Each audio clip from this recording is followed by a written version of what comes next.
This year, and not for the first time, Crufts has found itself at the centre of multiple controversies. And with this year being my third year attending the show, I have a lot to say. So in this video, I'm going to be breaking down exactly what happened, why people are so upset, and what my own personal experiences at Crufts were. If we haven't met before, hi, I'm Amelia Steele, an award-winning multi-certified dog behaviour specialist.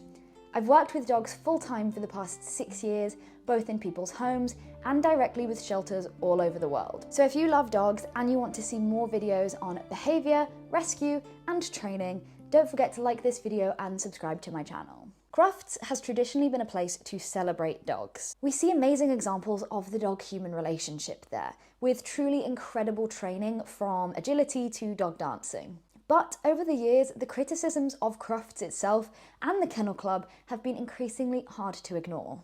As somebody that works with dogs professionally and has attended Crufts in multiple capacities, I'm going to be breaking down each controversy that has happened this year, and I'm going to be sharing my own opinions on the UK's biggest dog show. Section 1. The glorification of unhealthy dogs. This year, the best in show went to a Clumber Spaniel named Bruin. And while many people were happy to see a rare breed spotlighted, there is a much darker side to this story, for more reason than one. The first set of backlash has come from vets, who argued that the exaggerated features on display in this dog should be cause for concern. If this dog came into my consulting room, and I think most other vets would be talking to the owner about corrective eyelid surgery because this dog has an eyelid deformity. And this isn't the first time that Crufts has come under fire for this. Over the years, we've seen breeds being celebrated for features that are actively unhealthy and often extremely exaggerated. And these issues aren't just cosmetic, they can often cause lifelong health issues for the dogs in question.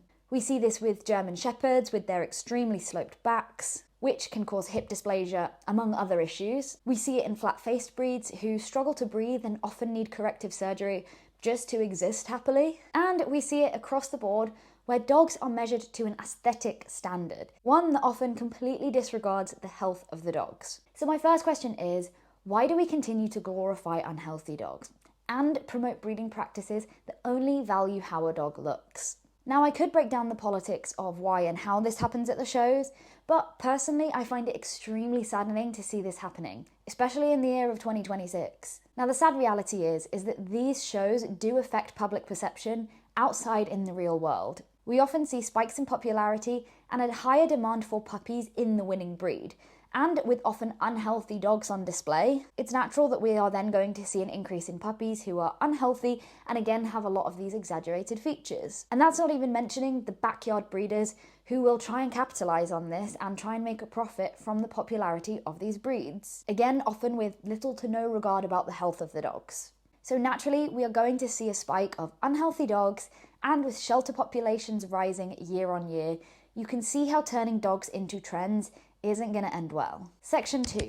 The welfare issue. While the Kennel Club themselves have stated that welfare is their top priority and have stated that that is why their organisation exists, that is really hard for me to believe at this point.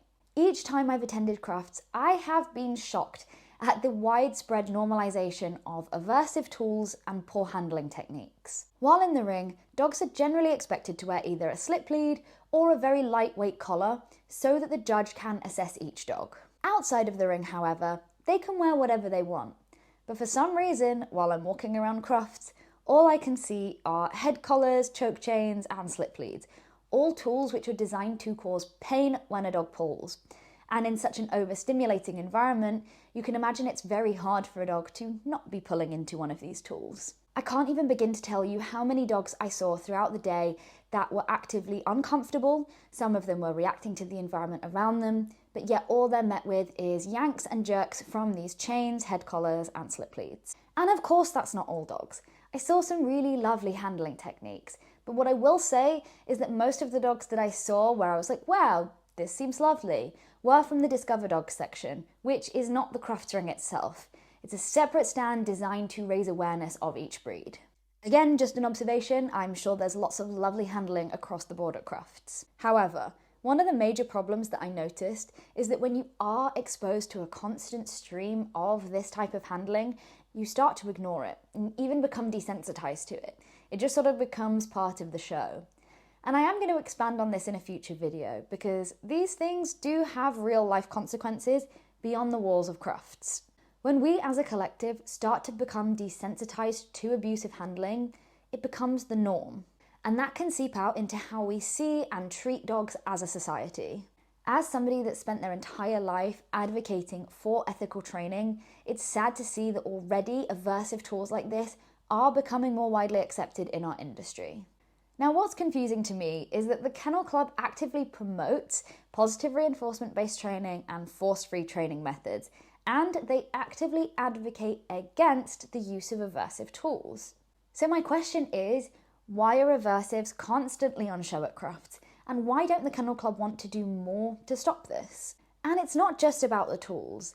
There are so many videos coming out of Crufts, one that I've seen personally of a dog being repeatedly hit in the face by the handler for supposedly not complying with what she wanted him to do. And last year, I personally witnessed a German Shepherd being pinched incredibly hard on the nose because he didn't want to drop a ball. Now, I've seen a lot, but it actually shocked me to see these things. And we also need to come back to our best in breed Bruin, whose controversy sadly doesn't end with his health. Since winning this prestigious award, more information has come out about his handler, who in 2001 was convicted of animal cruelty. Lots of charities and industry experts have come forward to ask why there isn't more vetting and how somebody with a previous conviction for animal cruelty is allowed to even enter this competition.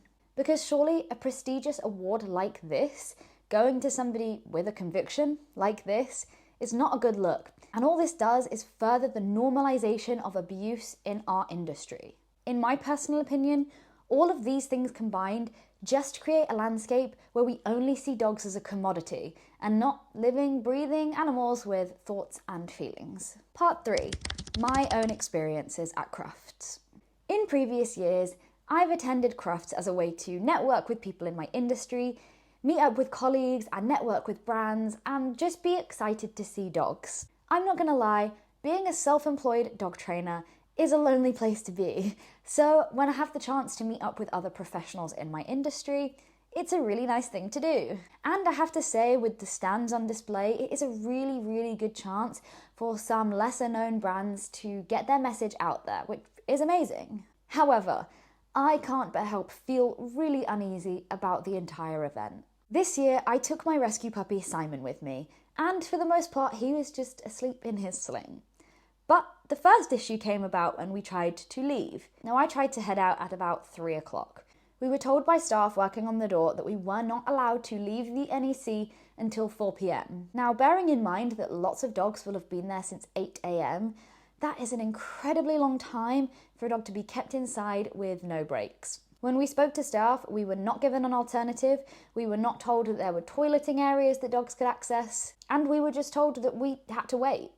According to them, dogs that were attending the show were a part of the public display, and as such were expected to be on show to the public until 4 p.m. Again, sounds a lot like what I was saying earlier around dogs not being treated like living things and instead just being sold as a commodity. Now, we've been told since, and I don't know how true this is, that there were available options for dogs to have toilet breaks inside with specific dedicated areas.